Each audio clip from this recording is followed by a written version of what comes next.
جیسے ایک سوال ایک غیر احمدی دوست کی طرف سے ہے جی اور وہ کہتے ہیں کہ مسیح موعود علیہ السلام کی کتاب آئینہ کمالات اسلام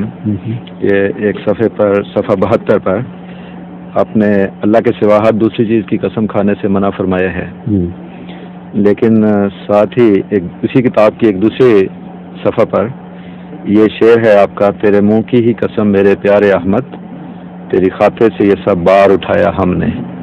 تو کہتے ہیں کہ ایک جگہ منع کیا، دوسری جگہ خود ہی قسم کھائی، یہ تضاد ہے تو کیوں ہے؟ میں تو دوبارہ بند کر دوں. بات یہ ہے کہ حضرت مسیح علیہ السلام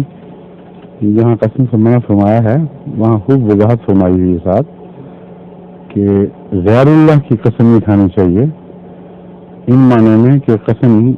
گواہی کے لیے ہوتی ہے، اور اگر اللہ کو گواہ ٹھہرایا جائے تو عالم الغیب و شہادہ ہے، اس کی گواہی ان معنی میں کہ وہ کسی ایسے واقعہ کا علم رکھتا ہے جس میں جھگڑا ہے، پختہ گواہی دے سکتا ہے، یعنی اللہ سے واقعہ کے متعلق. اور انسان ان باتوں سے آگاہ نہیں ہے، اس لیے اگر انسان نہیں مراد حضرت مسیح صلی اللہ علیہ وسلم نے دراصل بتوں یا فرضی خداؤں کی بات کی ہے کہ ہر غیر اللہ یا وجودی رکھتا یا علمی رکھتا، اس لیے اس کی قسم کھانا ایک قسم کا شرک بن جاتا ہے. اس موضوع کے ساتھ اس موضوع پر اس وضاحت کے بعد کسی شک کی گنجائش باقی نہیں رہنی چاہیے،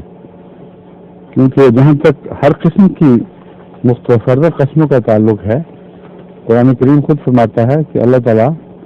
تم سے عام جو روزمرہ کی قسمیں ہوتی ہیں ان کے متعلق مواخذہ نہیں فرمائے گا، یعنی قسم کو ان تمام معانی کی روح سے جو مسیح صلی اللہ علیہ وسلم نے بیان فرمائے ہیں استعمال کرتے ہوئے اللہ کے سوا کسی کو گواہ ٹھہرانا یہ ناجائز ہے. یہ سیدھی سادی عقل میں آنے والی بات ہے اور یہی مضمون مسیح موعود بیان فرما رہے ہیں. ظہور مہدی آخر زمان